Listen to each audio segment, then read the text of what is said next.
Hey everyone, welcome back to the YouTube channel.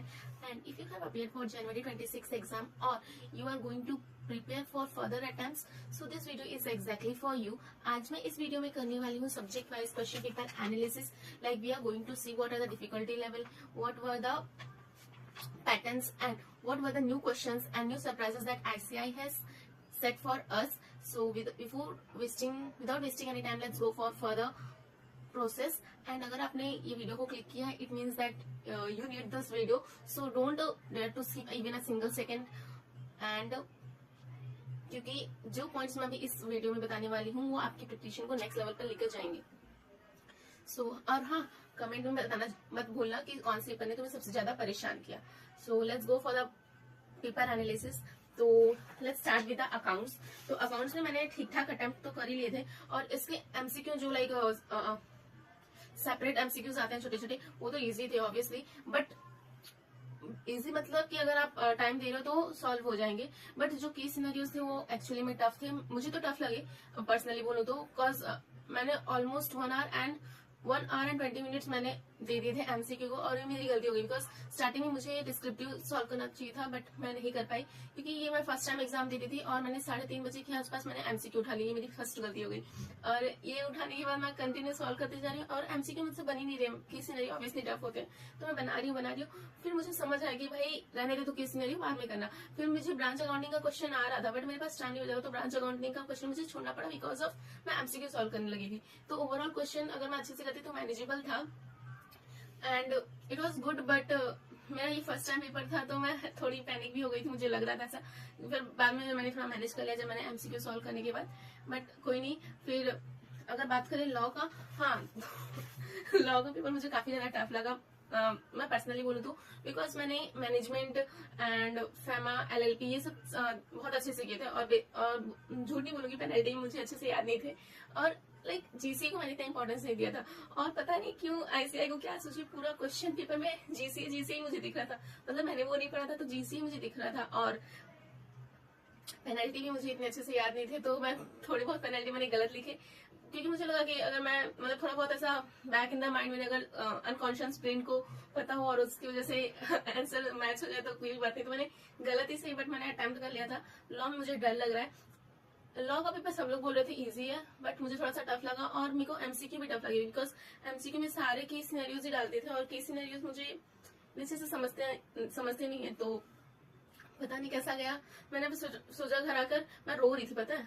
और रोने के बाद मतलब शाम को मैं 7 बजे आई, भैया का कॉल आया तो मैंने उनको बताया, और मैं लाइक कॉल पे ही रोने लगी. फिर वो से बात करते करते मैं सो गई थी, और सो के उठी 8:30-9 बजे के आसपास. फिर मैंने पढ़ाई स्टार्ट की टैक्स के लिए. तो टैक्स मेरा ऑलरेडी बहुत वीक है.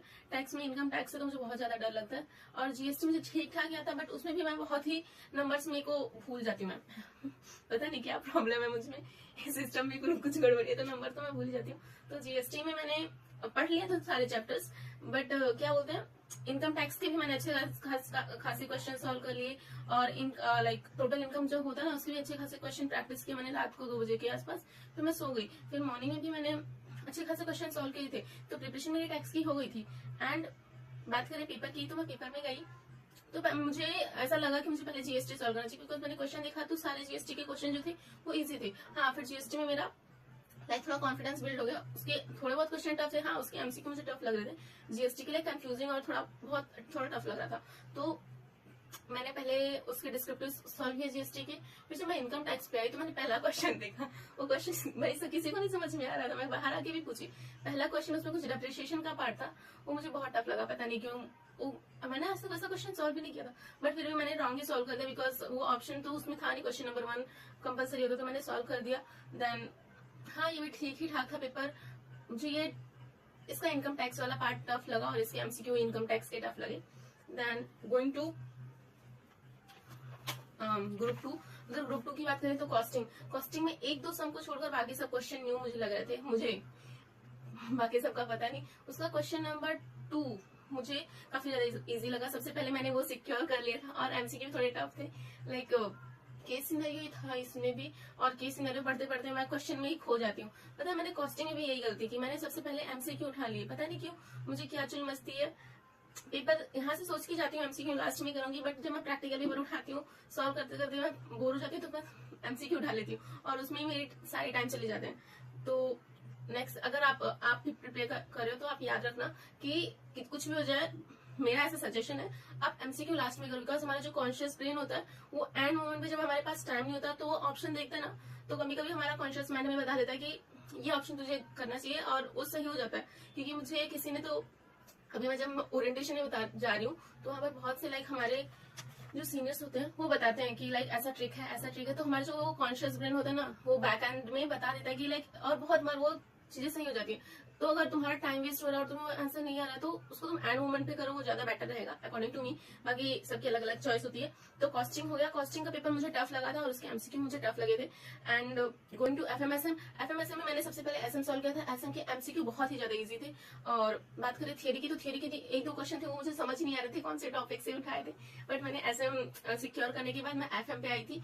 और सर ने तो बोला था, जिनसे मैंने पढ़ा था उन्होंने बोला था कि पहले तुम एफएम ही करना बाद में एसएम करना, बट जब मैंने क्वेश्चन पेपर देखा तो मैंने समझ लिया कि भाई ये जो क्वेश्चन है एफएम का वो ज्यादा मेरे को टफ लग रहा है और एसएम में मैं सिक्योर कर सकती हूँ मार्क्स, तो मेरी थ्री थोड़ी ठीक है। तो मुझे लगा कि मुझे एसएम करना चाहिए, बिकॉज अगर जो एग्जामिनर जो पेपर चेक करा उस पर अगर इंप्रेशन बन गया तो माइट भी अच्छे मार्क्स होते थे। तो मैंने ये पता नहीं क्या सोच के एसएम में पहले एसएम स्टार्ट किया, उसके एमसीक्यू देखे, एमसीक्यू इजी था, एमसीक्यू सॉल्व की। एफएम के एमसीक्यू भी जहाँ केस सिनेरियो आ जाता है वहाँ मैं गलत हो ही जाती हूँ, बट फिर भी करना तो था ही, तो मैंने थोड़े बहुत जो नहीं आ रहे थे उसके ऊपर तुक्का लगाया। और डिस्क्रिप्टिव भी मैंने क्वेश्चन जो थे ना एफएमएसएम में, अगर क्वेश्चन की बात करूँ तो क्वेश्चन सारे जो मैंने सॉल्व किए थे वैसे ही थे, बट मुझे लगता है एफएम में मैंने क्वेश्चन कम प्रैक्टिस किए थे, बिकॉज मैंने एफएम एसएम को थोड़ा हल्के में ले लिया था। मैंने सोचा था कि एसएम है वो 5 चैप्टर है वो मैं करके एफएम में जो 11 चैप्टर है वो करने की क्या जरूरत है। बट एक्चुअली में फिर जब मैं क्वेश्चन पेपर देख रही थी तो मुझे समझ में आया कि 50 मार्क्स से पास नहीं होते। ओवरऑल जब मैं 100 मार्क का लिखूंगी तभी जाके मैं पास होंगी, बिकॉज 100 मार्क का लिखूंगी तो जाके 50 मार्क आएंगे। बट कोई नहीं, एफएम में मैंने जो क्वेश्चन थे लाइक थोड़े बहुत जो मुझे समझ आ रहे थे वो तो मैंने स्टेप मार्किंग के लिए हिसाब से किया है थोड़ा बहुत, तो और लाइक उसके लाइक बोल सकते हैं स्टार्टिंग के जो चैप्टर्स हैं लीवरेजेस, रेशियो एनालिसिस, वो सब मैंने अच्छे से पढ़ा था। एंड का मैंने एंड के टॉपिक्स नहीं किए थे, तो वो मुझे थोड़ा रिग्रेट हो रहा था बाहर आने के बाद कि एफएम में मुझे थोड़ा और प्रैक्टिस करना चाहिए था। मतलब मैंने कवर सारा सिलेबस किया था, बट एंड मोमेंट में जो प्रैक्टिस करते हैं ना 1.5 डे में, उसमें मेरी प्रैक्टिस में एफएम में थोड़ी कमी रहेगी, बिकॉज मैं एसएम में थोड़ा ज्यादा ध्यान देती थी। बट कोई नहीं, सो ओवरऑल एफएम का एमसीक्यू भी मुझे टफ लग रहा था, बिकॉज जो सेपरेट क्वेश्चन होते हैं ना एक एक वाले, वो कहीं ना कहीं तुम्हें कॉन्शियस माइंड बता देता है कि हाँ एक 2-3 लाइन है उसमें तुम्हें सॉल्व करना है एंड यू डन। बट जो एमसीक्यू की सिनेरियो पर बनते हैं ना, मुझे लगता है कि जो चारों ऑप्शन तुम्हें सही लगता है और कभी कभी क्वेश्चन ही नहीं समझ में आता है। तो मुझे इसके एमसीक्यू टफ लगे थे और एसएम के एमसीक्यू इजी लगे थे। एंड लास्ट पेपर ऑडिट को हमें 11 दिन मिले, पता है 11 दिन। और मैं बोलूँ तो ऑडिट का पेपर मुझे सबसे ज्यादा सही लगा सभी सब्जेक्ट की कंपेयर में। इसके डिस्क्रिप्टिव अगर आप देखो तो डिस्क्रिप्टिव थोड़ा मतलब एवरेज से थोड़ा सा ज्यादा था, एकदम हाई भी नहीं था और एकदम लो भी नहीं था, एवरेज से थोड़ा ज्यादा बोलेंगे। एंड जो मुझे एमसीक्यू लगे, एमसीक्यू काफी ज्यादा इजी लगे थे, बिकॉज एमसीक्यू मैंने घर पे भी आके मैंने चेक किया। मैंने बाकी सारे सब्जेक्ट के एमसीक्यू घर पे आकर रीचेक नहीं किए, मैंने सोचा जो हुआ जाने तो अब नहीं दिखूंगी। बट मैंने कॉस्टिंग का मेरा एमसीक्यू सारा गलत था, और ऑडिट के भी एमसीक्यू मैं घर पे आके चेक की, और ऑडिट का एमसीक्यू वाज गुड, क्योंकि मैंने घर पे आके चेक किया अच्छे खासे फैकल्टी से, तो सारे उनके हिसाब से ही थे, बिकॉज अंडरस्टैंडेबल थे। जो लाइक अगर आपका जो की सिनेरियो देखो तो उसमें भी जो थे वो अंडरस्टैंडेबल थे कि एक पैराग्राफ के ऊपर एक ही एमसीक्यू है, वो आप देखकर ही मतलब सॉल्व कर सकते हो और अंडरस्टैंड कर सकते हो। बात करें थियरी की तो थियरी भी इतना लाइक लेंदी भी नहीं था और जो लेवल था वो भी टफ नहीं था, तो मैनेजेबल था ओवरऑल। तो मैं सोच रही थी कि ऑडिट के लिए इन्होंने 11 दिन दिया तो मुझे लग रहा था कि टफ बनाएंगे, but it was good. So overall यही था पेपर एनालिसिस। तो यही था कंप्लीट सीए इंटरमीडिएट का पेपर रिव्यू। अगर ये ब्रेकडाउन आपको अच्छा लगा, ये एनालिसिस आपको अच्छा लगा तो चैनल को सब्सक्राइब कर दो और कमेंट डाउन कि अगर आपको ऐसे वीडियोस अच्छे लगते हैं, so that we can know कि हमें इसी पर ऊपर टॉपिक पे लाइक ऐसे ही टॉपिक्स पर वीडियो बनाना है, and it will help us to understand our audience.